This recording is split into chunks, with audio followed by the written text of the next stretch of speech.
Hey everybody, this is Ryan Hickey. So Giannis Antetokounmpo, the Greek freak, signs a supermax deal. He is staying in Milwaukee for the long haul.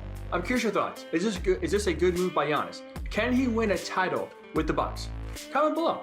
Because upon hearing this news, I really thought of two things, both of which have to do with this being great for the NBA.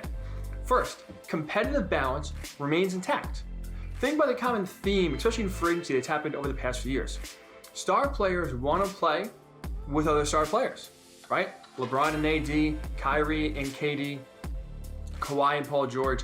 A lot of these elite superstar players over the past few years have transformed where they want to play with each other in order to try to win a title. So what does that mean? Elite superstar talent is clustered to only a few teams. So teams like the Nets, the Lakers, the Clippers have a ton of stars on their team, again, leaving other teams high and dry. What also does this mean? That not a lot of teams have a chance to win a title when their rosters don't have nearly the same talent that these superstar teams do that are just filled with NBA stars. So last year, pre-pandemic, obviously before we knew the world was going to stop, we went into last year thinking really only three teams realistically had a chance to win the title. The Lakers, the Clippers, and the Bucks. Obviously the Lakers won. Now heading to this year, that list, it really hasn't changed that much. According to Vegas, and I agree with Vegas, they have the odds set to where they only think really four teams could win a title. The Lakers, the Clippers, the Nets, and the Bucks. So again, here we are sitting here where all of these superstar talents are clustered to only within two or three teams, not giving many teams on the outside a chance to truly win a title. So now, at least with Giannis staying in Milwaukee, helps spread out some of that superstar talent so they're not all clustering in Los Angeles and New York and Miami. So competitive balance remains intact because Giannis is sticking in Milwaukee. The second thing this does, it gives all 30 teams around the NBA hope. Hope that you can draft a superstar player, develop him to be one of the best players in the league, and then keep him. Let's go back to LeBron James's infamous decision, right? When he left Cleveland to go to Miami for the first time. He opened the door, he kind of paved the way for superstar players. If you're unhappy in your respective market, if you don't like the direction your team is going, or you just don't think you can flat out win there, they're not doing enough to win, you can leave. Via free agency, via forcing a trade, you had the leverage, you had the power to control basically your future no matter where you are. So now, anytime players in small markets fail to win and fail to win early, there's always rumors, there's always questions, oh, will they leave? Will they go elsewhere?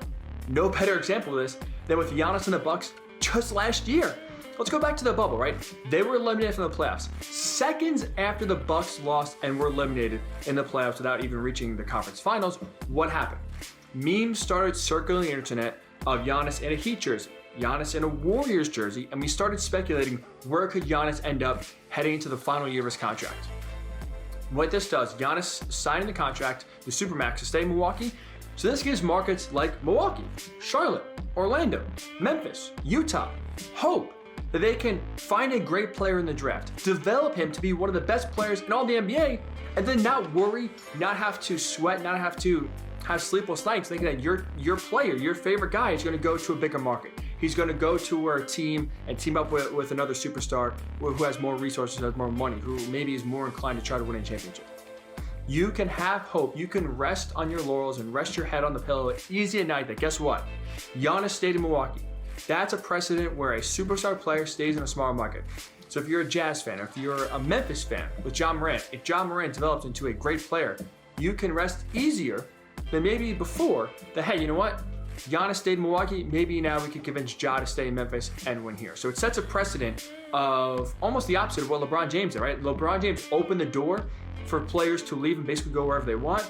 Giannis, I think, opens the door that, hey, you don't have to go try to win and team up with those superstars to try to win a title. You could stay right where you are, no matter the market, and try to win there. So because it gives all 30 teams hope around the NBA, because competitive balance remains intact, I think the Giannis sticking with Milwaukee, signing the Supermax is great for the NBA all around, not just for Bucks fans. But again, I'm curious your thoughts. With Giannis now in Milwaukee, can they win a title? Can he have some success with the Bucks? Comment below.